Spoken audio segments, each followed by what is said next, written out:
Muy buenas tardes a todos y todas.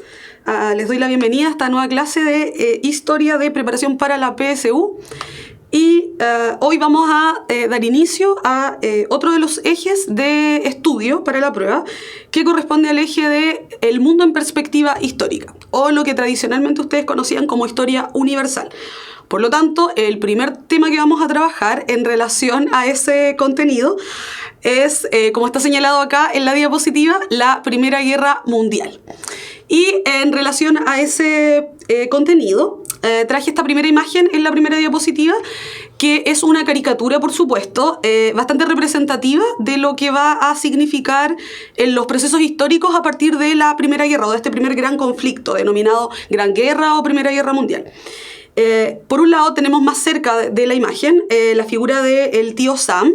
Ustedes lo pueden distinguir ahí no solamente por la caricatura tradicional que conocemos, sino también por los pantalones estrellados, que desde el continente americano está mirando hacia el continente europeo, donde obviamente se están enfrentando en todo este conflicto, y en realidad observando un poco lo que va a ocurrir con Europa y de alguna manera meditando este proceso que está ocurriendo, en el que Estados Unidos no se va a involucrar en los primeros años, sino al final del proceso, y un poco también haciendo alusión, si lo proyectáramos en el tiempo, a cuáles van a ser las consecuencias positivas y negativas, positivas para Estados Unidos, negativas para Europa, que van a definir también el curso de acción política y económica en relación a la posición que va a ocupar Estados Unidos a partir de estos procesos en el siglo XX, y que en realidad van a configurar efectivamente el orden geopolítico mundial durante el siglo XX completo, y probablemente hasta el día de hoy, que estamos en el XXI.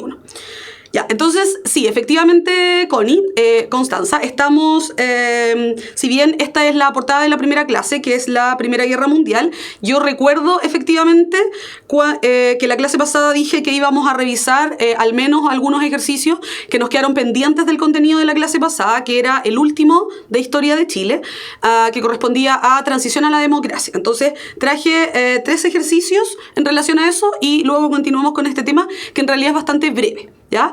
El primer ejercicio que traje de la clase pasada, antes que revisemos los contenidos correspondientes a la clase de hoy, es el siguiente, ¿ya? Lo voy a leer primero para los que no estuvieron en la clase pasada y se incorporaron hoy. No alcanzamos a revisar estos ejercicios la clase anterior, por eso lo vamos a hacer hoy.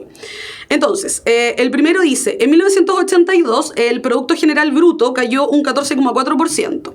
Entre 1981 y 1982 los términos del intercambio descendieron en más de un 20%, y el servicio de la deuda externa se elevó desde un 20% del valor de las exportaciones en 1978 a un poco menos del doble en 1982.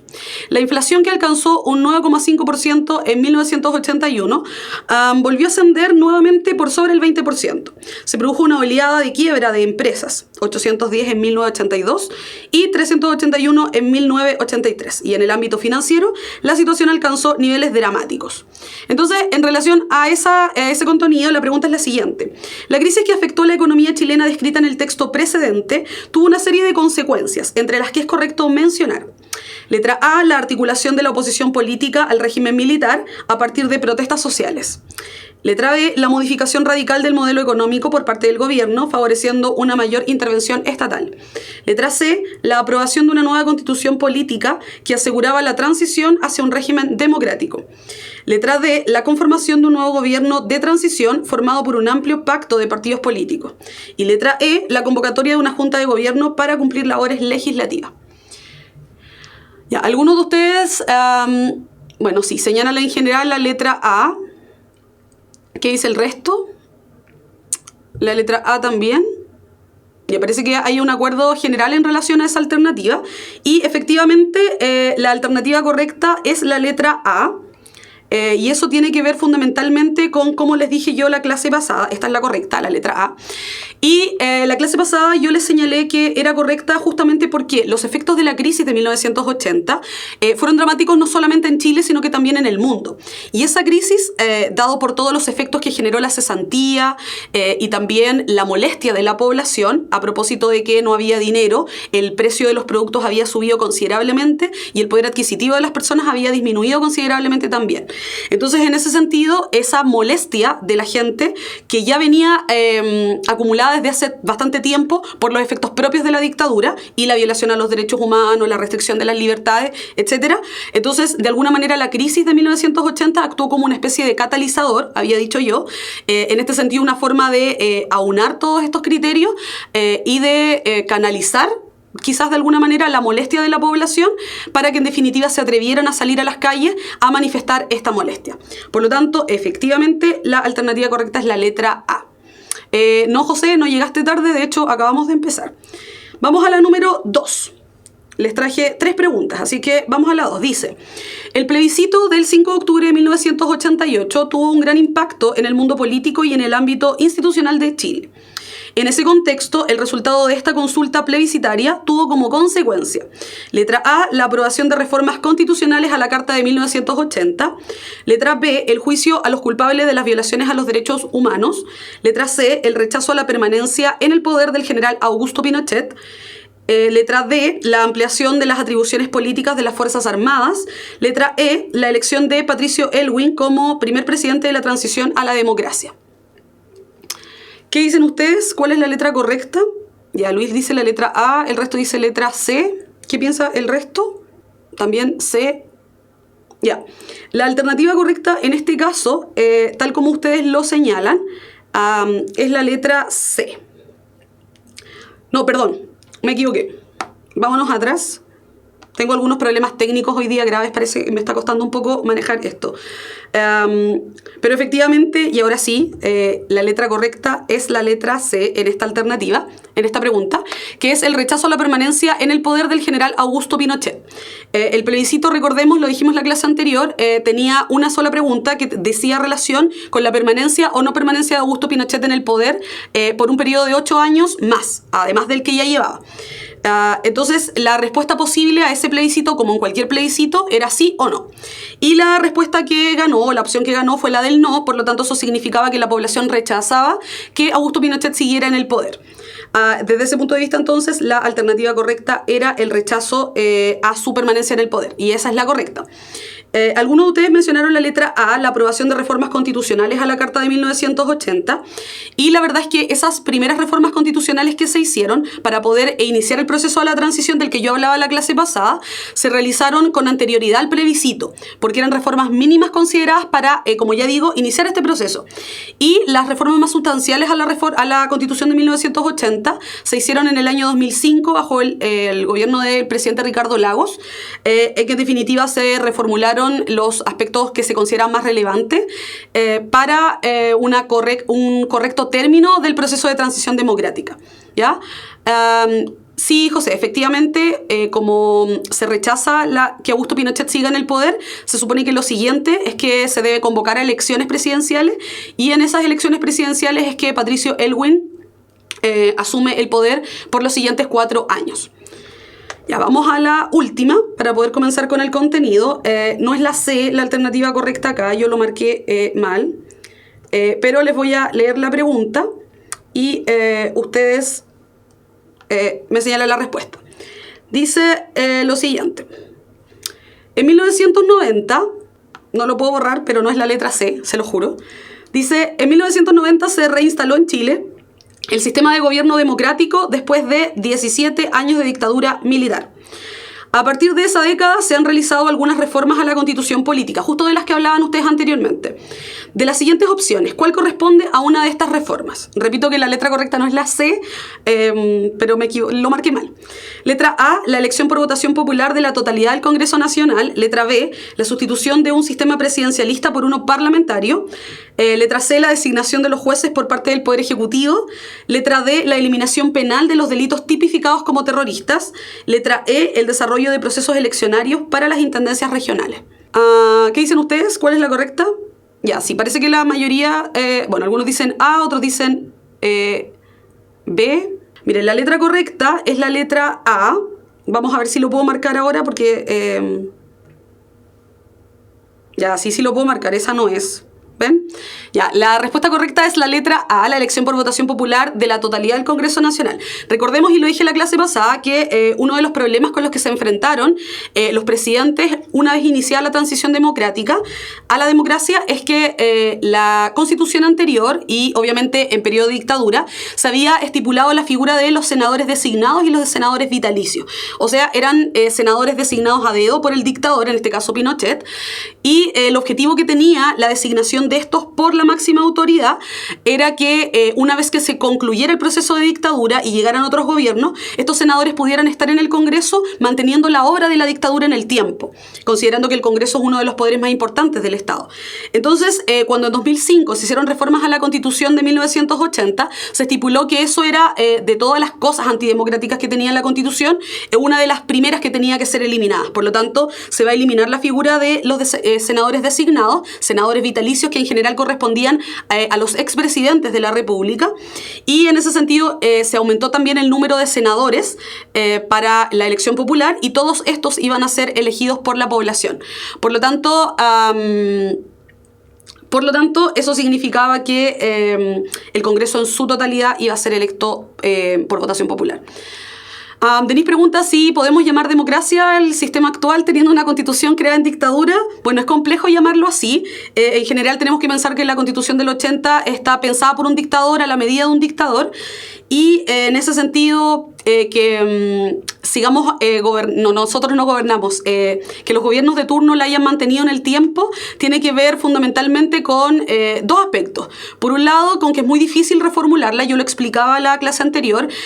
Las leyes que reforman la Constitución o la modifican en su totalidad para crear una nueva tienen un alto quórum en relación a la cantidad de senadores y diputados que tienen que estar presentes el día de la votación, y por lo tanto eso hace que sea bastante irreformable, porque ocurre que siempre que se ha intentado este proceso, senadores y diputados que no están de acuerdo con las reformas finalmente no se presentan, y entonces no se puede cumplir con el quórum. Y por otro lado, porque existe una falta de voluntad política también, porque en algunos minutos, y esto es una opinión muy personal también, en algunos momentos algunos presidentes o presidentas han utilizado todas las enormes facultades que les entrega la Constitución al Poder Ejecutivo o Presidente de la República, y las han aplicado. Por lo tanto, creo que si la mantenemos en el tiempo, o si se ha mantenido en el tiempo, tiene que ver fundamentalmente con el país que esperan nuestros gobernantes, o al menos el país que se imaginan nuestros gobernantes. Pero es una apreciación personal, ¿ya? Y José pregunta si hoy tenemos un régimen presidencialista. La respuesta es que sí. Recordemos que la Constitución de 1925 estableció el régimen presidencial, y la Constitución del 80, con toda lógica, pensada por un dictador a la medida de un dictador, también requería de un poder ejecutivo bastante fuerte. Por lo tanto, también podríamos señalar que es presidencialista. Sí, estamos de acuerdo, Daniela, en relación a esas apreciaciones sobre la Constitución, pero en general, más allá de todas estas características, sí podemos señalar que en Chile existe la división de poderes del Estado, que existe el imperio de la ley, y una serie de requisitos fundamentales para que exista el Estado de Derecho, y al menos en la teoría eso existe. ¿Ya? El resto de las consideraciones creo que quedan un poco más a juicio personal, dependiendo desde qué lugar político lo estemos mirando, ¿ya? Fernando pregunta si el presidencial y presidencialista son cosas diferentes. No necesariamente, Fernando. Cuando hablamos de presidencialista y presidencial, en general tiene que ver con la idea de entregar muchas facultades legales al Ejecutivo o presidente de la República o presidenta, y la verdad es que la Constitución actual, incluso con las reformas que tiene, cumple ese requisito también. Ya, entonces, en honor al tiempo, esta era la última pregunta que les había traído, por lo tanto, vamos ahora a trasladarnos al contenido que corresponde a la clase de hoy.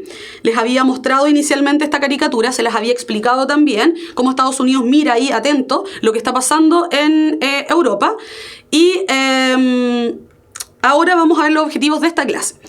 Tenemos dos objetivos fundamentales. El primero de ellos es describir los antecedentes y características de la Primera Guerra Mundial, y en segundo lugar caracterizar el orden geopolítico mundial que surge de la Gran Guerra. La primera aclaración que vamos a hacer en relación a este contenido es que, a diferencia de lo que a veces pensamos en relación a las dos guerras mundiales, y es que en general se piensa que tenemos que saber mucho en relación a las batallas, a los tratados, y a toda la serie de sucesos particulares que ocurrieron al interior de esta, pero la verdad es que no. El temario PSU se enfoca, y en esto me voy a enfocar yo en esta clase, fundamentalmente a que la caractericemos, a que describamos cuáles son los principales procesos que se generaron en relación a este conflicto. Y por lo tanto la Primera Guerra Mundial va a ser una excusa para que nosotros hablemos de otros procesos de cambio políticos, económicos y sociales que se van a dar alrededor o como consecuencia de este gran conflicto, ¿ya? Por lo tanto, y lo van a ir viendo a medida que avancemos en las preguntas, que las preguntas no están enfocadas a temas militares ni a temas de conflictos específicos, sino en general a cambios sociales, económicos, como ya les señalaba anteriormente, ¿ya? Bien, vamos a partir entonces. El primer aspecto que tenemos que señalar en relación a este conflicto lo vamos a titular imperialismo colonial. Cuando nosotros nos trasladamos al siglo inmediatamente anterior a la Primera Guerra Mundial, que es el siglo XX, y nos trasladamos entonces al XIX, estas dos caricaturas pueden representar bastante bien lo que nosotros vamos a entender como imperialismo colonial. Por un lado, vamos a tener acá, bueno, y en el otro también, un grupo de personajes que están dividiendo, de forma no muy amigable, por supuesto, China y por otro lado África. En este caso, pensemos que durante todo el siglo XIX las potencias industriales o las que estaban llevando a cabo su proceso de revolución industrial, también las que ya lo habían hecho durante el siglo XVIII, principalmente Inglaterra y Francia, se lanzaron al resto del mundo a conquistar nuevos territorios. Pensemos que en medio de una revolución industrial esto va a implicar que se van a mecanizar ciertos procesos de producción que con anterioridad se hacían de forma artesanal. Esto va a provocar que las nuevas máquinas requieran, además de una mayor cantidad de mano de obra, al mismo tiempo también requieran mayor cantidad de materias primas, y luego que estas materias primas son transformadas en productos elaborados, nuevos mercados donde poder venderlas. Incluso si la población europea era mucha, e incluso si las materias primas y los recursos naturales dentro de Europa eran bastantes, la verdad es que la producción industrial crece a tal nivel que en realidad, y en tantos lugares de Europa al mismo tiempo, que en realidad se va a hacer insuficiente para poder satisfacer tanto la necesidad de materias primas como de nuevos mercados. Por lo tanto, en ese sentido, el imperialismo colonial va a implicar que estas nuevas potencias económicas vayan especialmente a África y a Asia a conquistar estos territorios en búsqueda de esas materias primas, pero también en búsqueda de esos nuevos mercados a quienes venderle, que son personas, obviamente, a quienes venderle estos productos. Entonces, en ese proceso, lo que va a ocurrir es que estos nuevos territorios conquistados se van a denominar colonias y principalmente Francia e Inglaterra, pero en realidad otros países europeos también, van a hacer lo mismo que hizo España y Portugal en algún minuto a partir del siglo XV con América, pero ahora con otra parte del mundo que va a ser África y va a ser Asia.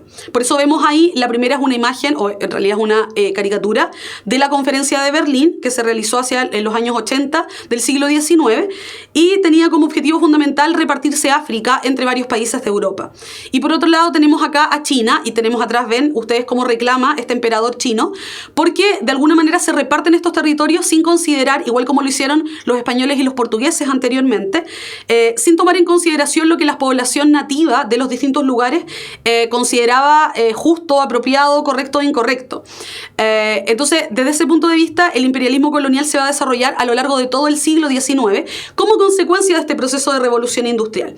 Y si bien a inicios del siglo XIX, Inglaterra es quien va a llevar la delantera en este proceso, por ser los primeros que llevan a cabo su proceso de revolución industrial, con el tiempo otros más van a incorporarse en el proceso y a lo largo del XIX, a medida que vayamos avanzando en los años, entonces esto se va a ir transformando poco a poco en una carrera y en una competencia.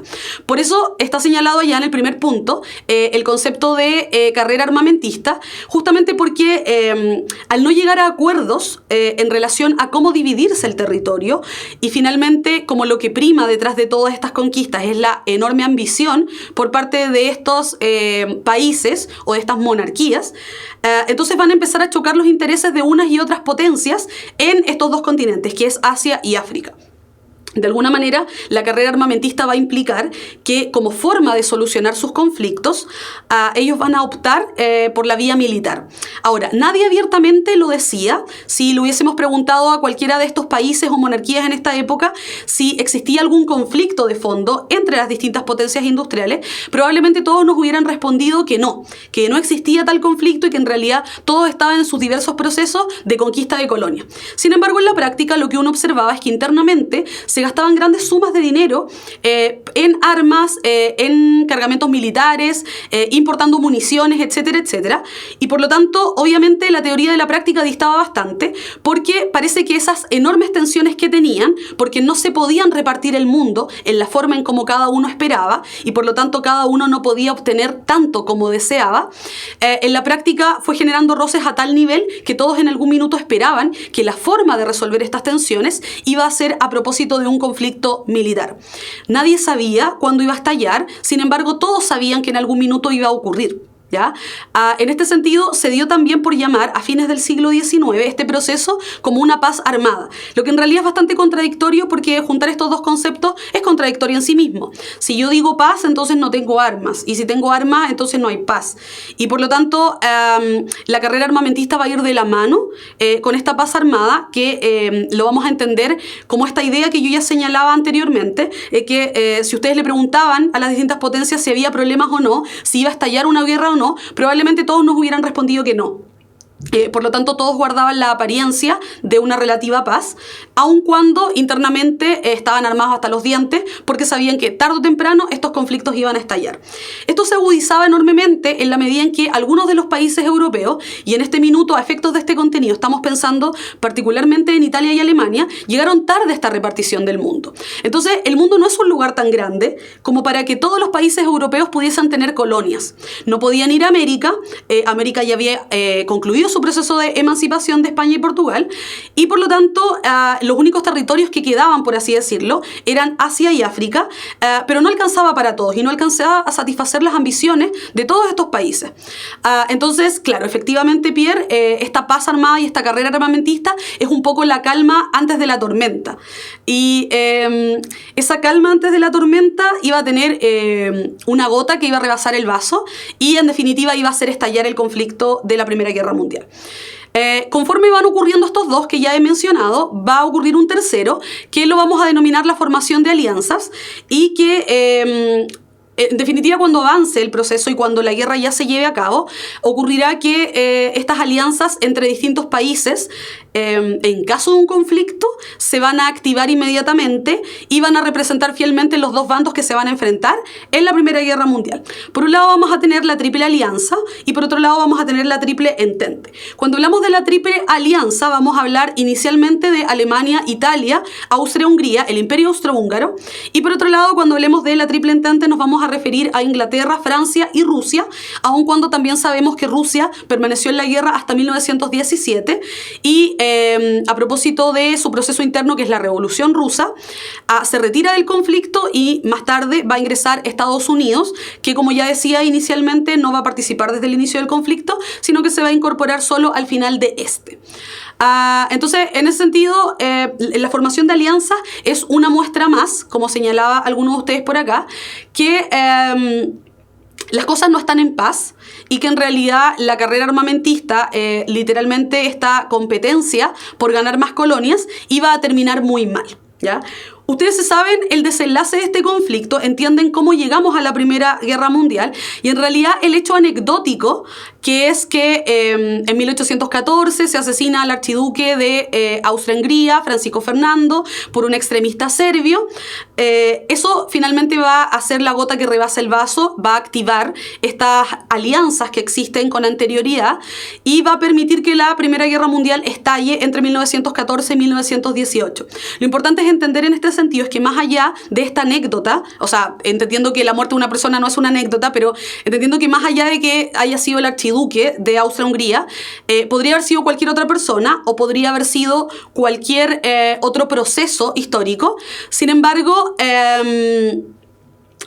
podría haber ocurrido cualquiera, como digo, porque con los antecedentes que ya tenemos, que son los tres que están señalados en la diapositiva, era probable que cualquier cosa que ocurriera iba a detonar el conflicto. En este caso fue el asesinato del archiduque, pero podría haber sido otro, un poco antes, un poco después, pero definitivamente en el siglo XX iba a ocurrir este conflicto, ¿ya?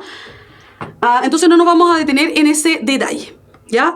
Bien, Tenemos otro antecedente pendiente, que es la tensión en los Balcanes, a propósito de lo que yo estaba señalando anteriormente. Y en esta zona de los Balcanes, que es la península de los Balcanes, nosotros lo conocemos tradicionalmente porque Grecia y la civilización griega en general estuvo ubicada en esta zona. Existía una serie de conflictos étnicos y políticos porque, como se señala en el mismo nombre, existen varias etnias que de alguna manera no coinciden culturalmente con las fronteras políticas que estaban delimitadas en esta zona. Por otro lado, tenemos la presión, si ustedes observan al norte del mapa, la presión de Austria-Hungría, que es un imperio y que en consecuencia quiere expandirse hacia esta zona, y eso va a chocar enormemente con los intereses de la población de la zona, de las distintas zonas, que, como digo, obviamente se van a oponer a este afán expansionista. Y en este sentido y dentro de estos márgenes, de esta tensión étnica y política, es que nosotros podemos entender el asesinato del archiduque Francisco Fernando, ¿ya? Pero, como decía, esto es solo una anécdota y no es algo relevante en términos de lo que nosotros tenemos que estudiar para la PSU, ¿ya? Por lo tanto, el primer elemento que nosotros tenemos que considerar para la prueba, para estudiarlo, son los antecedentes. Eso es lo número uno. En segundo lugar, vamos a ver las características, ¿ya? Después voy a leerles un ejercicio. Cuando hablemos de la Primera Guerra Mundial, vamos a tomar en consideración 4 características importantes, ¿ya? Yo les decía que no nos vamos a centrar en las batallas, sino que en sus características. Y lo que señala la PSU en relación es que a esto es que ustedes deben saber 4 cosas. La primera de ellas es entender por qué señalamos que la Primera Guerra Mundial es de extensión planetaria. En segundo lugar, a qué se debe su alta capacidad destructiva. En tercer lugar, de qué manera se alteraron las sociedades beligerantes o las que están metidas en este conflicto. Y también cómo se usó la propaganda en función de este conflicto que es territorial y es político. Entonces nosotros observamos esta imagen acá, que también por supuesto es una caricatura, de cuando el conflicto en definitiva va a estallar, ¿ya? Ya, entonces, la primera definición o la primera característica tiene que ver con su extensión planetaria. Si bien la Primera Guerra Mundial, a diferencia de la Segunda, no tuvo una extensión planetaria, no podemos decir que abarcó el planeta completo, sí podemos señalar que si bien se inicia en Europa, no se va a desarrollar solo en este continente, sino que también se va a desarrollar en otros lugares del mundo. Lo que va a ocurrir es que si bien el conflicto tiene que ver con problemas territoriales de las colonias por parte de las distintas potencias europeas, muchas veces va a ocurrir que estas potencias van a obligar a la gente que vive en las colonias a participar del conflicto, aun cuando obviamente este conflicto ni les interesa ni es su propio conflicto. Y eso va a ocurrir de 2 maneras. Por una parte, algunas batallas y algunos frentes de la guerra van a estar ubicadas en el continente africano y por lo tanto van a estar en medio de los territorios coloniales. Y en segundo lugar, va a ocurrir también que en el caso de Francia e Inglaterra, sobre todo, van a obligar a ciertos grupos de la población, que no van a ser menores en número, a participar de la guerra misma, de la batalla misma. Entonces los van a reclutar desde el continente africano, sobre todo, y los van a trasladar, pero por ejemplo en el caso de Inglaterra también de la India, y los van a trasladar a Europa, a los distintos frentes de batalla que tenían dentro del continente. ¿Ya? Nosotros vemos la primera imagen, la que está a la izquierda de la pantalla, que es un grupo de militares reclutados desde la India por parte de Inglaterra para participar en la guerra. ¿Ya? No es su guerra, no les interesa, sin embargo, en su calidad de colonia no tienen ninguna posibilidad de oponerse a esta orden y entonces deben participar del conflicto. En la segunda imagen, que está al lado derecho de la pantalla, tenemos a un soldado senegalés que va a participar de la guerra dentro de los frentes de batalla que están en Europa. Entonces, como nosotros observamos, la guerra, si bien tiene que ver con conflictos europeos, se va a extender hacia otras zonas del planeta. Entonces, cuando hablemos de su extensión planetaria, e incluso cuando la denominemos la Gran Guerra o la Primera Guerra Mundial y le demos ese calificativo, eso tiene que ver con que no abarcó un único continente, no abarcó un único espacio, ni tampoco a los países que estaban en conflicto, a los países beligerantes, sino que también involucró otros territorios y también a otros actores de la sociedad que están presentes en las colonias, por ejemplo. Ya, a ver, voy a leer algunas de sus preguntas como para ver cuáles son sus dudas. Sí, en el caso particular de Chile, claro, efectivamente de la primera no va a participar, de la segunda lo va a hacer nominalmente, o sea, solo declarándole la guerra a Alemania, Italia y Japón, pero no va a participar directamente en las batallas, en los frentes de batalla, en ninguna de las 2 guerras. Efectivamente, en la primera también va a vender salitre, y eso es porque el salitre, y ya lo vimos también en la otra parte de Historia de Chile, era una de las materias primas utilizadas para fabricar la pólvora, y por lo tanto se vendía en grandes cantidades, ¿ya? Claro, y efectivamente a finales de la Primera Guerra Mundial Alemania tiene este salitre sintético que comienza a vender y entonces va a descender la producción y la venta de salitre por parte de las salitreras chilenas, ¿ya? Sí. Ya, entonces, la primera característica, como está señalada acá, es su extensión planetaria. Y entendimos por qué vamos a señalar el calificativo de planetario o también de mundial. En segundo lugar, vamos a mencionar, como está señalado acá, su alta capacidad destructiva. Y cuando hablamos de su alta capacidad destructiva, esto tiene que ver con la cantidad enorme de personas que murieron en la Primera Guerra Mundial. Si bien en su mayoría estas personas van a ser militares, por lo tanto, personas que efectivamente estaban en los frentes de batalla e iban con el objetivo de participar de estos enfrentamientos, la verdad es que la principal característica en este sentido tiene que ver con que por primera vez los avances de la revolución industrial, los avances científicos, se van a comenzar a utilizar con fines bélicos. Durante el proceso anterior y durante el siglo XVIII, los avances científicos fueron enormes y la población los recibió de muy buena manera porque no solo les permitió, por ejemplo en el caso de la revolución industrial, acceder a un montón de bienes y servicios más baratos por primera vez en mucho tiempo, porque la producción era mayor y entonces el costo disminuía. Por otro lado, también les permitió notables mejoras en cuanto a la calidad de vida, por ejemplo en todo lo que dice relación con los avances médicos. Una vacuna o varias vacunas salvaron millones de vidas. Por lo tanto, el avance científico siempre fue mirado con buenos ojos. Sin embargo, en este sentido del que estamos hablando ahora, también se va a utilizar con fines bélicos, o sea, con utilizar los conocimientos de la ciencia para poder destruir a otros. En este caso, a los enemigos. Y desde ese punto de vista, entonces, la gran diferencia que va a significar en relación a todos los conflictos bélicos que se dieron con anterioridad a la Primera Guerra Mundial es que el número de personas que se podía matar, que se podía aniquilar, era considerablemente mayor a todo lo visto antes en la historia de la humanidad. Y eso tenía que ver fundamentalmente con que esos avances científicos hicieron que su capacidad destructiva fuera mucho mayor que, pensemos, por ejemplo, en tiempos medievales. En tiempos medievales tenemos un señor feudal que va arriba de un caballo, que tiene una espada, en lo más caricaturesco, por ejemplo, de este proceso, que en realidad cuando se enfrenta a otro, lo ve cara a cara. Y una persona con una espada definitivamente no va a matar millones de personas. ¿Ya? Obviamente matar en ningún contexto va a ser bueno, pero pensándolo en una batalla no va a matar millones de personas. Sin embargo, cuando yo tengo otro tipo de herramientas que tienen una mayor capacidad destructiva, basta que yo jale un gatillo y puedo matar a cientos de personas o a decenas de personas sin necesariamente siquiera verlos a la cara. Y tampoco voy a tener noción de cuántas personas murieron, ni tampoco voy a cargar en mi mente con todos los muertos que se produjeron como consecuencia de esta acción. Y eso va a explicar que, como nunca antes, ya digo, en la historia de la humanidad muriesen tantas personas. Por ejemplo, y están mostrados acá en las imágenes, tenemos el uso de gases tóxicos como el gas mostaza, tenemos también los armamentos de repetición que tienen que ver con estas armas automáticas como la que está acá, y los vehículos de transporte, todos los avances en términos de los vehículos de transporte que, como ya decía, van a matar un número creciente de personas. Ahora, la imagen que está allá en el extremo izquierdo de la diapositiva tiene que ver también con una de las estrategias que se utilizó durante la guerra, que es el uso de las trincheras. ¿Ya? Y estas trincheras tenían por objetivo que era una estrategia, en definitiva, que es un hoyo, una especie de canal que se hace en la tierra para poder atacar al enemigo desde allí, o sea, vigilarlo constantemente y desde esa posición un poco escondida poder atacarlo. ¿Ya? Lo que ocurrió en medio de la Primera Guerra Mundial es que, si bien se esperaba que con esta estrategia pudieran avanzar rápidamente, en la práctica las trincheras detuvieron el avance en la guerra por parte de los dos bandos que se están enfrentando, la Triple Alianza y la Triple Entente, y como los soldados pasan gran parte, meses completos, incluso más de un mes completo, al interior de las trincheras, muchas veces se enfermaban, muchas veces comían mal, se alimentaban mal, y eso provocaba que también hubiese un descenso enorme por parte de estas personas en las trincheras mismas.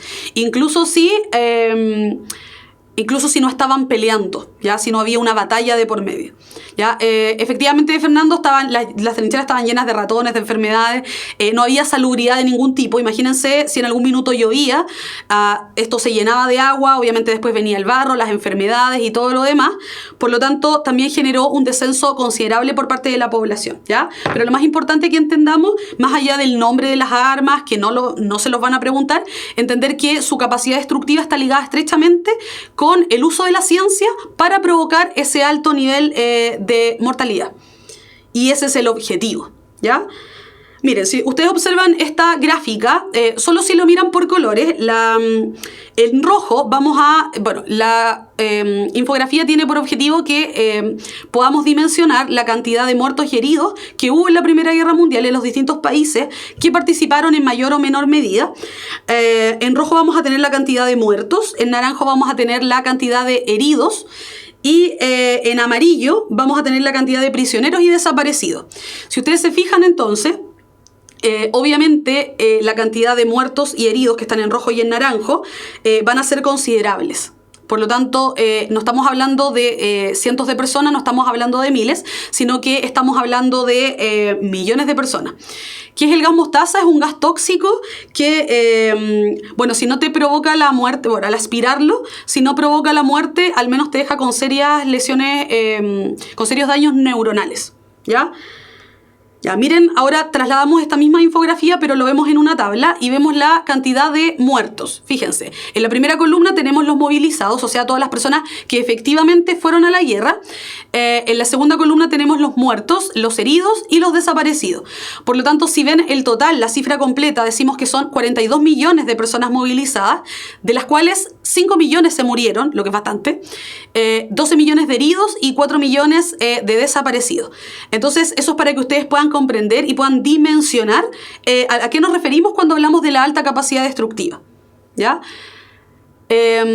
No estamos hablando de la población total, estamos hablando del total de personas movilizadas para la guerra, o sea, el total de personas que efectivamente fueron a pelear a la guerra, ¿ya? No estamos considerando el total, la población total de estos países que pelearon, sino solo los que van a la guerra. Y de esos que van a la guerra, ¿cuántos se murieron? ¿Cuántos eran heridos? ¿Y cuántos fueron desaparecidos? Ya, entonces, primera característica, habíamos señalado que era su dimensión planetaria. En segundo lugar, su alto potencial destructivo. Y vamos a ir a una de las que es más importante, en mi opinión, para la PSU, que tiene que ver con la alteración de las sociedades beligerantes. O sea, cuando la alteración, de qué manera van a cambiar internamente todas las sociedades que participaron en el conflicto del que estamos hablando, ¿ya? Lo primero que tenemos que señalar al respecto es que se produjo un cambio interno en términos económicos una vez iniciada la guerra. A ver, voy a leer algunas de sus preguntas. Sí, efectivamente, tenemos que considerar que la cantidad de heridos en Estados Unidos fue bastante poco, y eso tiene que ver fundamentalmente con que se incorporaron al final del conflicto y en realidad tampoco fueron tantos los soldados que participaron, sino que la participación de Estados Unidos tenía que ver fundamentalmente también con proporcionar una serie de armas necesarias para poder llevarla a cabo, para poder terminarla. Sí, vamos a revisar una pregunta más adelante, Marcelo, en relación a imágenes, para que lo podamos ejercitar hoy, ¿ya? Cuando hablamos de beligerantes nos estamos refiriendo a las sociedades que están en conflicto. Beligerantes como sinónimo de sociedades en guerra, ¿ya? Sociedades que están en el conflicto. Ya, vamos a enfocarnos entonces en lo que concierne a la PSU, ¿ya? Y si tienen cualquier duda, lo vamos a ir respondiendo. Ya, no hemos hablado todavía, Belén, de la Revolución Rusa, porque lo vamos a incorporar en el contenido que tiene que ver con el periodo entre guerras. Ya no lo vamos a abordar hoy porque solo nos vamos a enfocar en el proceso de la Primera Guerra, ¿ya? Entonces, el punto número 3 tiene que ver, como está señalado allí, con la alteración de las sociedades beligerantes. El primer cambio, decía antes de sus preguntas, tiene que ver con la economía de guerra. Cuando los países entran en conflicto, efectivamente hay un montón de cosas que cambian en términos económicos. Y eso es porque el país en su conjunto tiene que funcionar en pos de la guerra. De alguna manera, entonces, eso nosotros lo vamos a traducir como una economía de guerra. Y va a significar fundamentalmente que todo lo que se produce, por ejemplo, para la guerra, todo lo que se produce en términos económicos va a estar en función de lo requerido por la guerra. Entonces, si una empresa, por ejemplo, o una industria cualquiera, producía zapatos con anterioridad a la guerra, efectivamente va a seguir produciendo zapatos, pero esos zapatos ahora no van a tener que ver con un mercado de zapatos para vestir, sino que con zapatos que van a ocupar los soldados que van a pelear a la guerra. Si yo tenía una industria de ropa, obviamente va a tener que girar esa producción hacia generar ropa para los soldados. Si yo tengo una empresa que produce alimentos, por ejemplo, entonces obviamente parte de esa producción va a ser destinada para generar las raciones de alimentos de los soldados. Entonces, en este sentido, lo importante es que nosotros entendamos que la sociedad en su conjunto va a tener que involucrarse en la guerra, porque obviamente va a haber un grupo que va a ir a pelear, que son los movilizados y que son hombres. Sin embargo, el resto que se queda acá también va a tener que participar de la guerra, pero de formas distintas. No en el frente de batalla, pero sí, por ejemplo, siendo parte de la economía de guerra, reorientando la producción hacia otras áreas, obviamente, como ya les decía, zapatos para soldados, raciones, vestimenta, etc. Y ese va a ser uno de los primeros cambios. Desde este punto de vista, y contrario a lo que el liberalismo económico señalaba en esta época, el Estado va a tener que tener una participación enorme en la economía, porque en definitiva va a tener que señalar qué producir, cuánto producir, cómo producir, para quiénes producir, y eso que en realidad es absolutamente contrario al liberalismo económico, se considera que se puede hacer una excepción porque están en un periodo excepcional también, que es el periodo de guerra, ¿ya? Entonces, lo primero que vemos, y como lo vamos a ver en estas dos imágenes, es que se reorienta la producción en su totalidad hacia la guerra misma. Todo lo que se produce está en función de la guerra también, ¿ya? Y es el Estado quien va a decidir cuánto se produce y cómo se va a producir. En segundo lugar, y a propósito de la pregunta que hizo Cami hace un ratito, otro de los fenómenos de cambio importantes que se van a dar tiene que ver con la incorporación femenina al trabajo en la fábrica. De alguna manera va a ocurrir que, como los hombres están obligados a ir al frente de batalla, se va a requerir una alta cantidad de mano de obra en las distintas industrias, porque estos que van a la guerra entonces no pueden realizar esta función. Entonces eso va a provocar un cambio, porque aun cuando con anterioridad a la guerra y durante la guerra misma, este trabajo está asociado a un rol eminentemente masculino, la necesidad en relación a esa mano de obra que trabaje en función de la guerra va a ser tal que entonces las mujeres van a salir de su espacio privado, o el espacio privado que tradicionalmente la sociedad les había asignado, y entonces van a comenzar a trabajar en la fábrica. Por lo tanto, en ese sentido, como ustedes ven en las distintas imágenes, ese salir del rol privado tradicional, que es el cuidado de los hijos e hijas en el hogar, entonces ahora se va a enfocar en el trabajo productivo en la fábrica. Y este no es un cambio menor en términos de la guerra, porque si bien el conflicto mismo nunca tuvo por objetivo producir este cambio, con el tiempo, esta incorporación al mundo laboral va a enviar una señal muy potente a todas las mujeres que participaron de estos procesos, porque de alguna manera tener trabajo entrega una libertad económica que se traduce en otras libertades posteriores, ¿ya?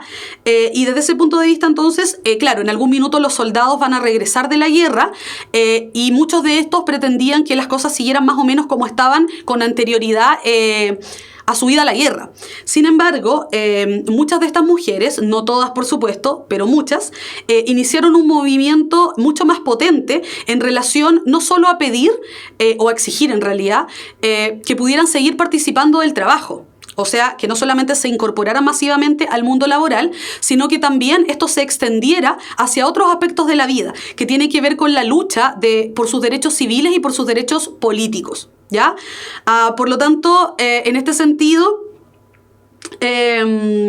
Efectivamente, esto va a dar origen, con posterioridad a la Primera Guerra Mundial, tanto en Europa como en Estados Unidos, a lo que vamos a denominar el movimiento sufragista.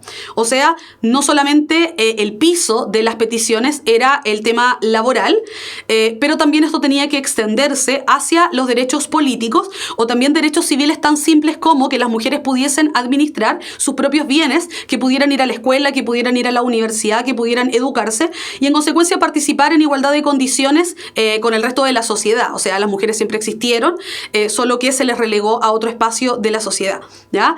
Claro, los niños se quedaban solos en la casa. Bueno, sí, algunos consideraban que eso era parte del esfuerzo que se hacía en pos de esta economía de guerra de la que estábamos hablando, ¿ya? Ahora, eso también va a provocar, a propósito de tu pregunta, Denise, una serie de alteraciones en relación a la estructura familiar. Tenemos que pensar que si observamos estas dos afiches que son de la época de la Primera Guerra Mundial, si bien, claro, se alienta a toda la población a que vaya a la guerra por medio de la propaganda, también se les pide hacer una especie de sacrificio, ¿ya? Sacrificio a los hombres que se considera que son los que tienen que ir a la guerra, sacrificio a las mujeres que tienen que ir a trabajar, y se supone que deberían estar cuidando a los hijos, al menos en el rol que se le asignaba en esa época, ¿ya?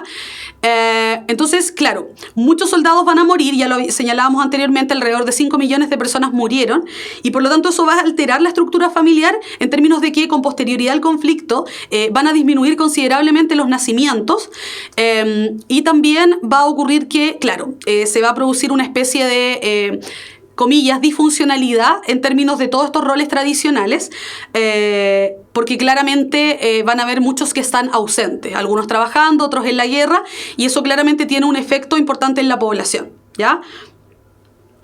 No vamos a señalar en relación como a lo que es una familia tradicional, porque entendemos que hay muchos tipos de familia en la actualidad. Sin embargo, al menos en la época de la que estamos hablando, todavía en muchos lugares se entendía una familia bien constituida, formada por padre y madre, ¿ya? Y a eso nos referimos con cambios en la estructura familiar.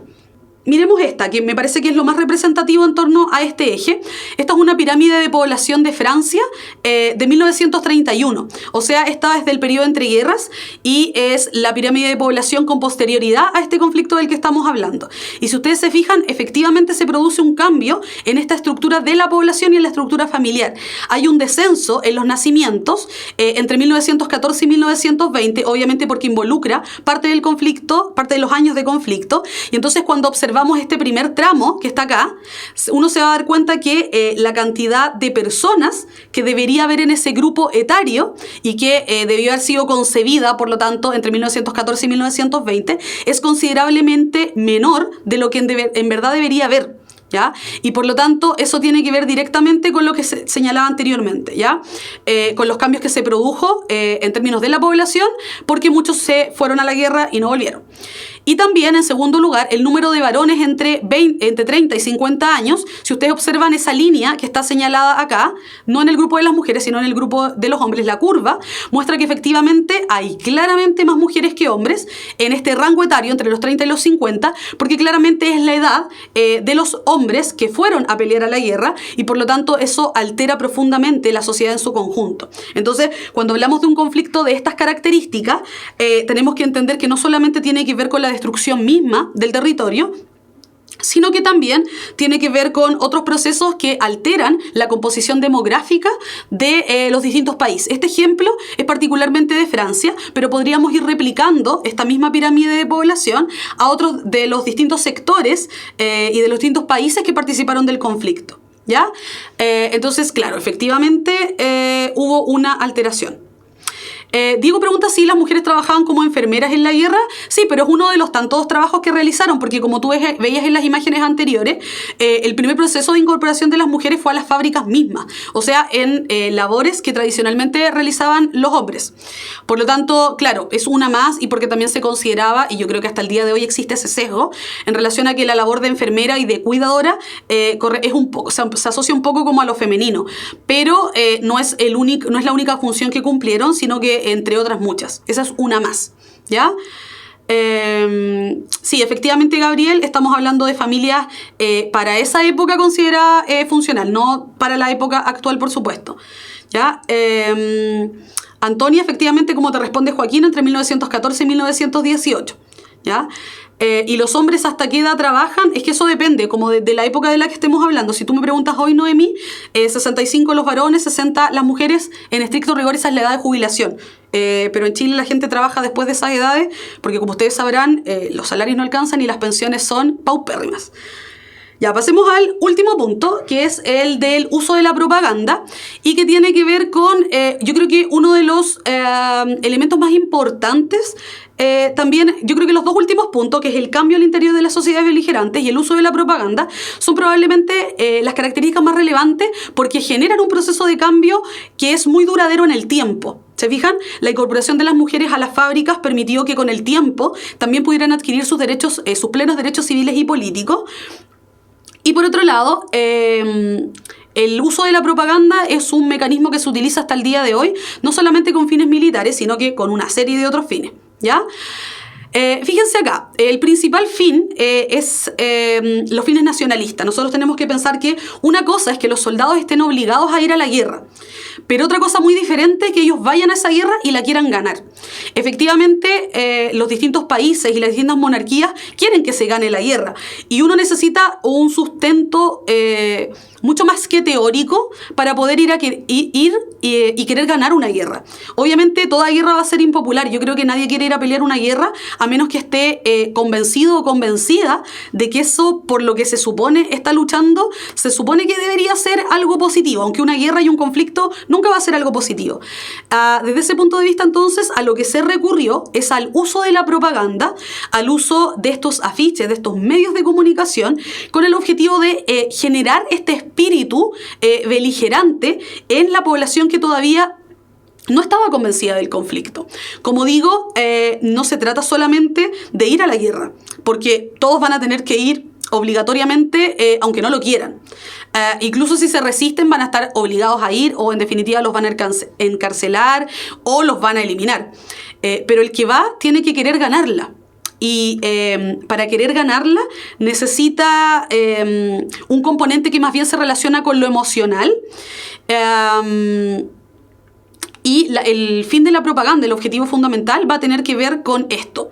Entonces, cuando hablo de fines nacionalistas, es que de alguna manera estos soldados se convenzan que van a pelear por su país, que van a pelear por su nación, y que de alguna manera, por muy bajos que sean los intereses de esta guerra, el conflicto mismo lo es, hay algo por lo que su presencia se hace necesaria en el campo de batalla y en consecuencia tenga que ir a ganarla. ¿Se fijan?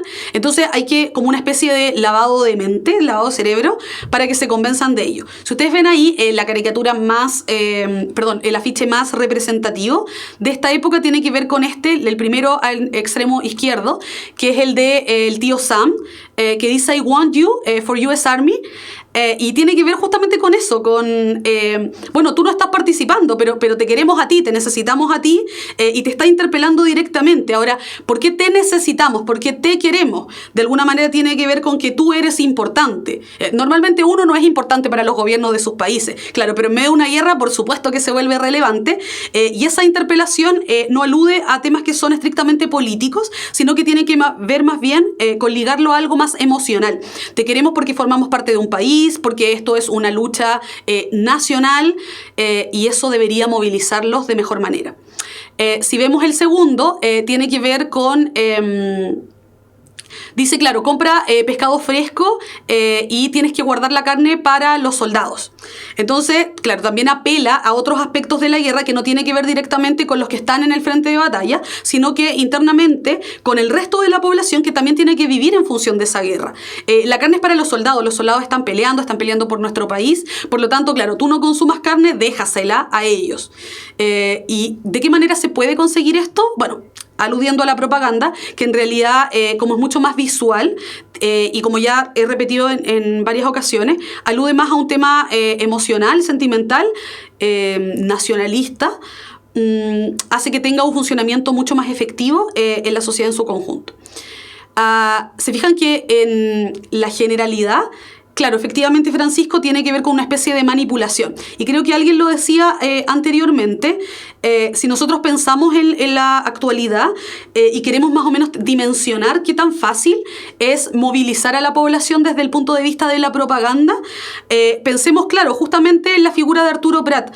Cuando nosotros sabemos que Arturo Prat no ganó el combate naval de Iquique, que ese combate naval de Iquique se da en un proceso mucho más general, que es la Guerra del Pacífico. La Guerra del Pacífico no tiene nada de noble, porque efectivamente tiene que ver con un conflicto limítrofe entre países hermanos y países vecinos, que tiene prolongaciones políticas hasta el día de hoy.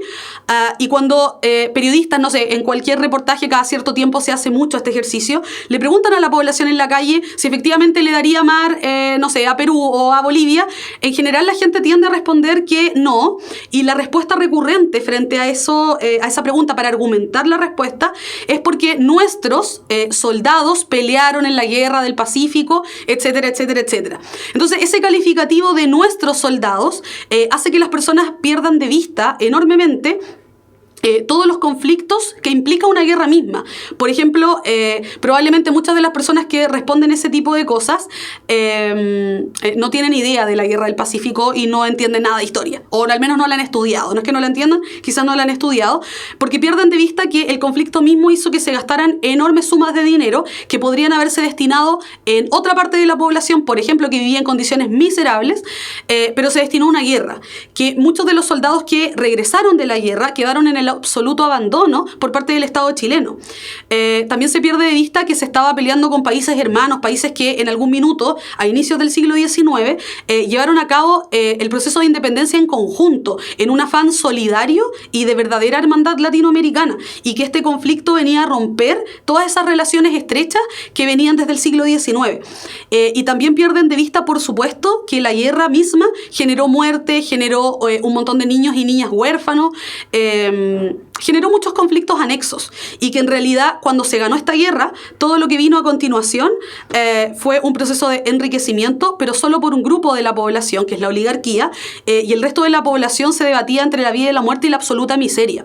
Por lo tanto, se fijan ustedes que cuando uno observa este proceso en una realidad que es mucho más cercana a la nuestra, se da cuenta que es muy fácil manipular. Cuando yo digo, o cuando, no, yo no lo digo, pero cuando una persona señala que no hay que darle mar a tal o cual país porque nuestros soldados pelearon en la guerra, probablemente escuchó mucha radio, vio mucha televisión, leyó muchos periódicos que tienen una línea editorial particular, escuchó muchos opinólogos en la televisión, pero claramente no estudió historia. Porque si alguien dice que no hay que dar mar porque eso pasaría a llevar un montón de tratados y acuerdos que se han firmado, por supuesto puede ser una opción razonable. Sin embargo, cuando aludimos a este tipo de argumentos, nos damos claramente cuenta que eso tiene que ver con el uso constante de la propaganda por parte de los distintos gobiernos para generar esta sensación y este sentimiento en la población, ¿ya? A los soldados no se les paga por ir a la guerra, ¿ya? Es una obligación y está estipulado en la Constitución, ¿ya? Sí, por supuesto que sí, Gabriel, forma parte de esa identidad, pero recordemos que la construcción de la identidad chilena, como su mismo nombre lo indica, es una construcción. Por lo tanto, así como en Chile ocurre, también ocurrió en la Primera Guerra Mundial, y en realidad aludimos al mismo fenómeno, ¿ya? Es una construcción, y esa construcción está hecha por un determinado grupo político, por un determinado momento histórico. Sí, yo creo que efectivamente todos esos discursos históricos tiene mucho que ver con quién los dice y cuál es hegemónico, o sea, cuál tiene prioridad. Si todos los medios de comunicación tienen una línea editorial, una línea política, probablemente todos los días nos bombardean con un tipo de información determinada, y eso hace que la población que se informa a través de estos medios de comunicación, que recuerden, probablemente lo ven en el lenguaje, los medios de comunicación masivos, como la radio, la televisión, el cine, todo el día nos están bombardeando con imágenes y con ciertos discursos que hace que de alguna manera se moldee la opinión pública. Y eso, en definitiva, ¿qué significa? Que por mucho que nosotros creamos que a nosotros se nos ocurrió pensar lo que pensamos, en definitiva hay agentes externos que están constantemente moldeando eso que nosotros vamos a señalar, ¿ya? Entonces, lo importante es que ustedes puedan apreciar a través de estas distintas imágenes, de estos distintos afiches, cómo es que, a propósito, utilizando sus mismas palabras, se manipulan ciertos aspectos de la realidad, y en algún minuto cuando el tío Sam ahí en el extremo izquierdo dice te queremos a ti para el ejército norteamericano, ¿qué le está diciendo? Como olvídate de alguna manera, y se deja de lado todos los horrores de la guerra misma, pero te queremos a ti, ven a participar. Como si esto fuera un grupo de scout o un club deportivo, cuando en realidad es una guerra. ¿Ya? Sí, claro, no, tampoco quiero caer en la caricatura como del gran hermano te vigila, pero claramente los medios de comunicación tienen una participación importante en relación a la opinión pública. ¿Ya? Ya, entonces, fíjense, les traje ejercicios ahora. Si ustedes se dieron cuenta, es una clase muy breve en términos de esto. Y quiero reiterar lo que dije al inicio, mientras ustedes van leyendo la pregunta, que las preguntas de la PSU, estas preguntas que yo les traje están sacadas de los ensayos oficiales del DEMRE, para que también las puedan leer. No está centrado en el conflicto bélico, no está centrado en lo militar, sino que lo que se busca es que ustedes a través del conflicto puedan percibir los cambios que se generan alrededor, al interior de las distintas sociedades. ¿Ya? Entonces, efectivamente, a propósito de la pregunta de Bastián, tiene que ver ¿con qué? Con estos aspectos que les voy a mostrar ahora en estas preguntas, ¿ya? Entonces, fíjense acá, dice, número 1. En Inglaterra, así como en otros países europeos, durante la Primera Guerra Mundial, las mujeres ingresaron masivamente como fuerza de trabajo industrial. Respecto de este proceso, ¿qué cambio o cambios produjo en la sociedad de la época? Número 1. El incremento del mercado consumidor femenino por la mayor cantidad de mujeres que comenzó a recibir un salario por su trabajo. Número 2, la reducción considerable de la jornada de trabajo por la necesidad de otorgar más tiempo a las mujeres para ejercer su rol maternal. Fíjense lo que dice, ¿o no? Su rol maternal, como si fuera nuestro rol. Y número 3, dice el aumento de la participación colectiva femenina en torno a exigir demandas civiles y políticas. Veamos qué dice el público. Y algunos dicen que es la 3. Belén señala que es la 1 y la 3. La 3 también. 1. ¿Qué dice el resto? Ya, parece que estamos coincidiendo. Al menos creo que todos señalan que, bueno, no sé si por lo que yo dije también, pero efectivamente la 2 no es. Y la vamos a descartar como la primera. ¿Ya? La 2 no es. Veamos entre las otras. Ya, miremos esto. Dice... Partamos de abajo hacia arriba. La número 3 dice el aumento de la participación colectiva femenina en torno a exigir demandas civiles y políticas. Hablamos del movimiento sufragista y dijimos que una vez concluido el proceso de la Primera Guerra Mundial, no solamente se exigió la incorporación masiva de las mujeres a los espacios de trabajo, sino que al mundo laboral en general, sino que también a ampliar eso a otros derechos como los derechos civiles y los derechos políticos. Por lo tanto, efectivamente, la 3 es correcta. Si vamos a la número 1, dice el incremento del mercado consumidor femenino por la mayor cantidad de mujeres que comenzó a recibir un salario por su trabajo. Efectivamente, cuando yo les hablaba, esta también es correcta. Cuando yo les hablaba de este proceso de cambio, les señalé que uno de los efectos más notorios en relación a la incorporación femenina a la fábrica fue la idea de percibir un salario. Y ese salario les permitió tener una libertad que antes no tenían. ¿Se fijan? Aunque fue por un periodo breve de tiempo en la medida de la guerra. ¿Ya? Eso se fue extendiendo en el tiempo. Y si pensamos, por ejemplo, en Estados Unidos, postguerra mundial, imagínense los locos años 20, de los que vamos a hablar en la próxima clase, eso sí, todo un mercado consumidor femenino, que no tenía que ver solamente con cambios en la forma de vestir, por ejemplo, sino que también con todo lo relacionado con el corte de pelo, con fumar, todos aspectos que no les eran permitidos hasta ese entonces. Entonces, cuando hablamos del mercado consumidor femenino, claro, hay ciertos elementos que antes no estaban presentes, como el salario percibido por las mujeres, que van a, de alguna manera, incorporarse a este nuevo mercado. Y con eso no estamos, a lo que apunta la pregunta, no solamente tiene que ver con que habían cosas específicamente para mujeres, sino que en ese gran mercado donde uno compra y vende, antes, en general, teníamos casi puros hombres. ¿Se fijan? Sin embargo, ahora, en la medida en que se incorporan al mundo laboral y perciben un salario, entonces voy a tener, por así decirlo, más demandantes o más personas que están en el mercado consumiendo. ¿Ya? Por lo tanto, claro, efectivamente es correcta. Cuando dice el incremento del mercado consumidor femenino, está hablando del mercado consumidor, o sea, del que compra. ¿Ya? No está hablando de la necesidad, sino que está hablando de lo que efectivamente compra. ¿Ya? Sí, y también hablamos efectivamente, aunque no es lo único en relación a eso, no hablamos solamente del mercado de los cosméticos, de la ropa interior femenina, no estamos hablando solamente de eso. sino que también hablamos del mercado en general, de cosas que tradicionalmente en el mercado habían menos personas porque los que percibían el salario eran los hombres, ¿ya? Entonces ahora vamos a tener muchas más personas comprando y consumiendo, ¿ya? Algunas tienen que ver con solamente el mercado específicamente femenino, ¿ya? Como el que señala aquí, la cosmética, la ropa interior, etcétera, la moda, pero otras también que no tienen que ver necesariamente con ello, ¿ya? Y la número 2 es incorrecta, aunque creo que casi todos lo señalaron como incorrecta, porque en ningún caso se redujo la jornada de trabajo para otorgar más tiempo a las mujeres a dedicarse a lo que en esa época probablemente se consideraba su rol maternal, ¿ya? Hoy tampoco se hace, difícilmente se hubiera hecho en el siglo XX, ¿ya? Ya, vamos a otra pregunta. Miren esta, aquí les traje una imagen para que ustedes la puedan revisar. Esto también es parte de un ensayo oficial. Por lo tanto, fíjense acá, dice, tras el término de la Primera Guerra Mundial se iniciaron en Europa una serie de cambios en los ámbitos económico, político y social, los que no estuvieron exentos de resistencias. Del análisis de estas caricaturas, ¿qué característica propia del periodo aludido es correcto inferir? Entonces, si vamos a inferir, utilizamos nuestros conocimientos. Letra A, el tratamiento de la violencia intrafamiliar mediante políticas estatales. Letra B, el control de la natalidad a través de métodos anticonceptivos. Letra C, el surgimiento de nuevas percepciones de roles tradicionales de género.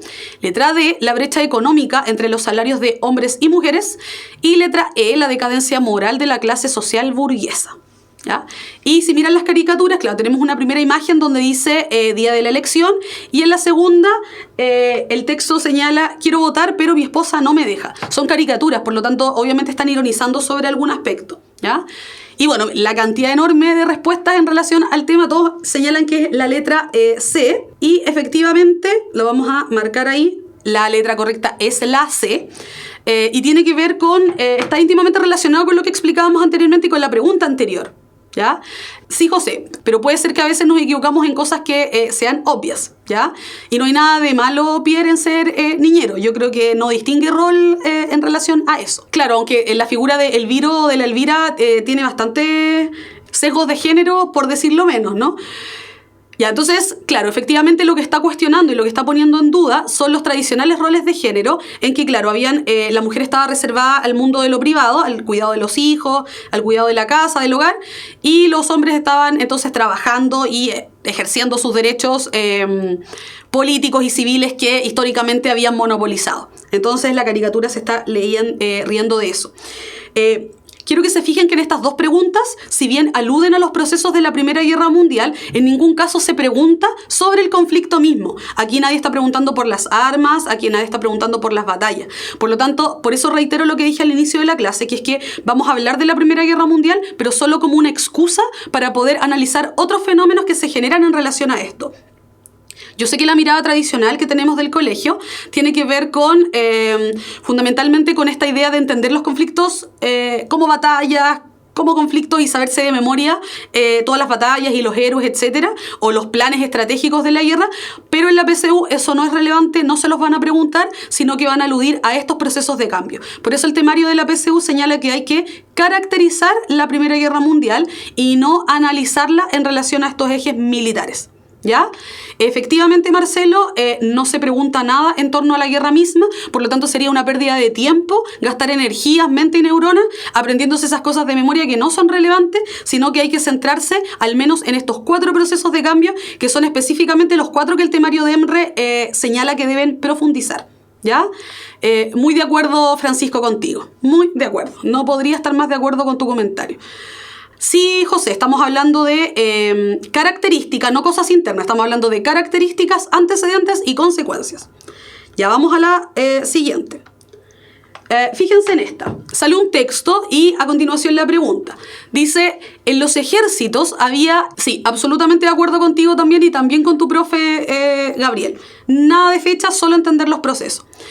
En los ejércitos había millones de hombres y detrás de ellos poblaciones enteras organizadas para aprovisionarlos en el frente de víveres y municiones. Todos los varones útiles fueron llevados a los ejércitos de tierra, a la marina o a factorías improvisadas para el servicio de una u otros. Probablemente más de una mitad de los ciudadanos de los países beligerantes de Europa cambiaron de profesión durante aquel tremendo combate. Y la pregunta a continuación dice: la Primera Guerra Mundial fue un conflicto que generó profundas alteraciones en la humanidad a comienzos del siglo XX, una de las cuales es descrita en el fragmento anterior. De acuerdo a la cita, ¿qué característica de esta guerra se describe directamente en ella?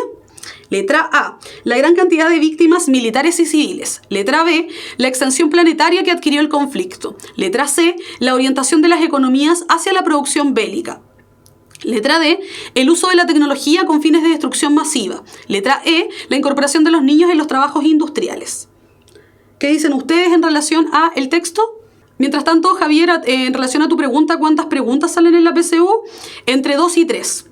En general, una enfocada en los antecedentes, otra en las características y otra en las consecuencias, ¿ya? Así que no más de 3, probablemente. Claro, y cuando, a propósito de lo que señala Gabriel, estamos hablando del contexto del texto.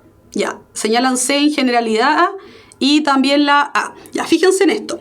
Esta pregunta es bien particular porque si ustedes se fijan, la mayoría de las afirmaciones que están señaladas en las alternativas son correctas. Sin embargo, no todas, o en realidad solo una, alude al contexto del texto mismo, ¿ya? Por lo tanto, fíjense acá. Si yo digo la gran cantidad de víctimas militares y civiles, eso es correcto, pero no se señala en el texto. Yo creo que la parte clave para poder entender este texto es cuando se señala acá, dice que una mitad de los ciudadanos de los países beligerantes cambiaron de profesión. ¿Qué significa eso? Que de alguna manera tuvieron que dejar de hacer lo que estaban haciendo para volcarse en función de los intereses propios de la guerra, del conflicto. Por lo tanto, la única que responde a ese cambio del que habla el texto es la letra C, que es la orientación de las economías hacia la producción bélica. O sea, todos en función de la guerra, no importa si vas a pelear a la guerra misma, sino que también incluso si te quedas, tienes que cumplir en función de estos objetivos, ¿ya? Veamos la siguiente, dice la extensión planetaria que adquirió el conflicto. Recordemos, cuando vimos el punto número 1, que cuando hablamos de la extensión planetaria vamos a señalar que no solo se pelea en Europa, sino que también incluso en las colonias, sobre todo en las colonias de África, ¿ya? Por eso es que no puede ser esa, ¿ya? Porque la extensión planetaria alude a este aspecto y no al que está señalado acá, ¿ya? Noemí, para poder clarificarlo, yo no estoy diciendo que todas sean correctas, la única correcta es la letra C. Lo que digo es que si nosotros sacamos el texto, que es el que está acá, ¿verdad? Y leemos solo la pregunta y decimos ¿qué características tenía la guerra? Probablemente la A, la B, la C y la D son correctas, ¿te fijas? Pero como está aludiendo directamente a lo que señala el texto, entonces es que solamente podemos considerar la C, ¿ya? Efectivamente, Gabriel, la A, la B, la C y la D son correctas sin considerar el texto. Cuando hablamos de la letra E, dice la incorporación de los niños en los trabajos industriales. Recordemos que esto no es privativo de la Primera Guerra Mundial, sino que también, incluso desde inicios de la Revolución Industrial, el trabajo infantil se había transformado en un conflicto en Europa, ¿ya? Sí, más bien lo llamaríamos, Denise, análisis de fuentes, porque para poder entender este texto y comprender cuál es la respuesta correcta, también tienes que entender el contexto histórico en el que se da esta lectura, ¿ya? Me alegro mucho, Joaquín, tienes que sacar un 7, espero, después de haber estudiado esta clase. Ya, vámonos a la última parte de esta clase, porque estoy súper, hiper, mega atrasada, porque ahora viene la clase de física, así que lo vamos a mencionar rápidamente, que tiene que ver con las consecuencias del conflicto, ¿ya? Cuando hablemos de la consecuencia del conflicto, y vamos a retomar esto cuando hablemos de la Segunda Guerra Mundial, y nos vamos a agarrar de estas consecuencias para poder entender el próximo fenómeno, ¿ya? A ver, veamos la pregunta de Tatiana. No entiendo tu pregunta, si la pudieras reformular. Ah, sí. Tiene que ver porque yo dije en el punto número 3 que uno de los principales cambios del conflicto tenía que ver con las economías de guerra. O sea que todo lo que se produce, cómo se produce y en función de qué, está en términos de los objetivos fijados por la guerra, ¿ya? Por lo tanto, cuando aquí dice que las personas cambiaron de profesión durante el tremendo combate, es porque todos están sirviendo en función de la guerra, sean las mujeres en las fábricas o como enfermeras o los soldados que se transformaron, bueno, en eso, porque después de ser, no sé, médicos, estudiantes, tuvieron que ir a pelear, entonces todo se transforma en función de lo que tiene que hacer la guerra, ¿ya? Que es ir a pelearla. A eso se refiere con que economías, ¿ya? Porque economía tiene que ver con cómo se sostiene la guerra, y la guerra se sostiene en términos de lo que se produce, quiénes lo producen, cómo lo producen y en función de qué y para quiénes lo producen, ¿ya? Ya, vámonos a las consecuencias. Tenemos 3 características, como dije, o 3 consecuencias. En la PSU, en el temario PSU del DEMRE, dice el orden geopolítico de posguerra. Cuando hablamos de orden geopolítico como consecuencia de la guerra, tenemos que entender que geopolítico, la palabra la dividimos en 2 partes, ¿no? Geo tiene que ver con geográfico, político tiene que ver con administración, fronteras, etc. Por lo tanto, posguerra, después de la guerra. Observamos los 2 mapas y nos vamos a dar cuenta que una de las primeras, y esto también podría aparecer como una pregunta en la PSU, por ejemplo, analizar estos mapas. Uno de los primeros cambios con posterioridad al conflicto tiene que ver con la disolución de los imperios. Se consideraba que en la medida en que la Primera Guerra Mundial fue producida por el imperialismo colonial, o sea, un conflicto entre imperios por conseguir territorios, entonces había que disolver los imperios para que este conflicto no siguiera existiendo, ¿ya? Sobre todo desde Estados Unidos se planteó esta posibilidad.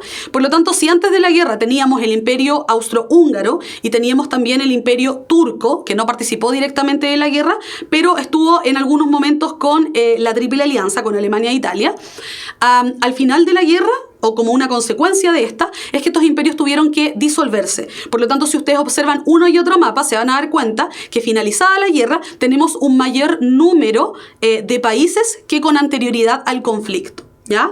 No es que se tengan que aprender estos países de memoria, pero sí a poder analizar el mapa y entender que donde antes había solo una frontera política, ahora tenemos muchos más porque tenemos más países. ¿Se fijan?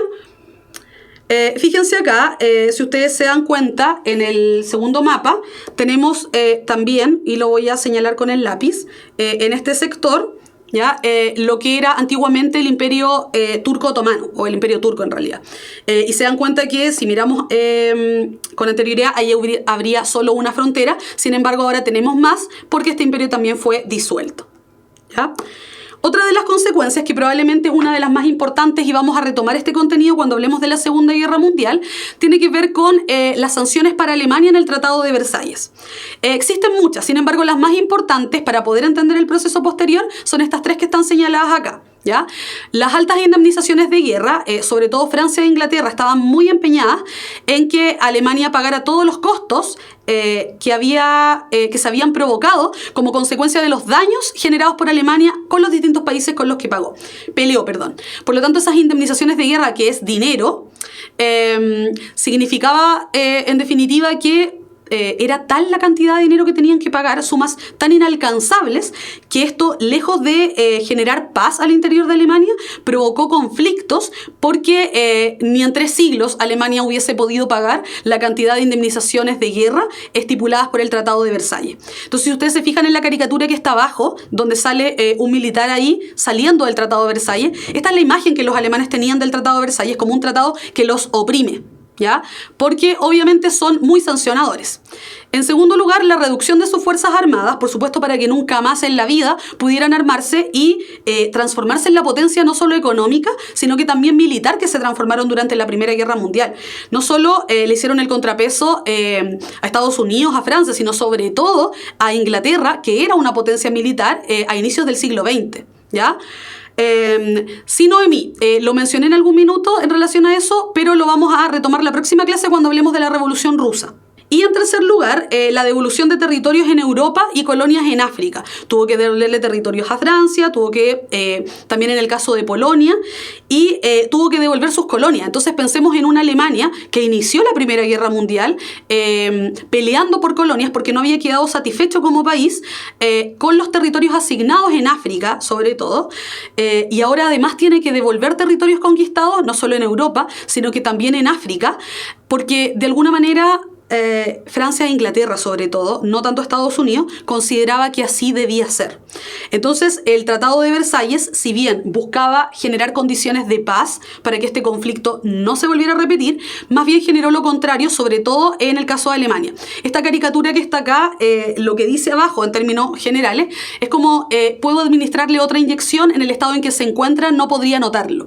Porque Alemania quedó tan perjudicada después de la Primera Guerra Mundial que esa es la caricatura del país. Y no solamente con la destrucción misma de la guerra, sino que también con todos los tratados, con todas las normas estipuladas en el Tratado de Versalles, ¿ya? Y por último, y esto es lo último que vamos a señalar, ¿ya? Es la creación de la Sociedad de Naciones. Obviamente, el objetivo, la Sociedad de Naciones es la antecesora de la ONU, de la Organización de Naciones Unidas, y se creó después de la Primera Guerra Mundial, como señala ahí, para resguardar la paz en el futuro, para que los países, de alguna manera, pudiesen solucionar sus conflictos de manera pacífica, de acuerdo a la diplomacia, al diálogo. Sin embargo, la verdad es que si ustedes observan la caricatura, esta se explica de la siguiente manera. El tipo que está dirigiendo la orquesta vendría a ser la Sociedad de Naciones y está dirigiendo ahí una pauta, una partitura que están leyendo los otros países, pero si se fijan claramente la Sociedad de Naciones no puede percibir cuál es la verdadera intención de todos estos países que por más que están adscribiendo al Tratado de Paz, que es el Tratado de Versalles, en la práctica todos quieren una guerra nuevamente. O sea, los problemas de la Primera Guerra Mundial no se van a resolver con la creación de la Sociedad de Naciones.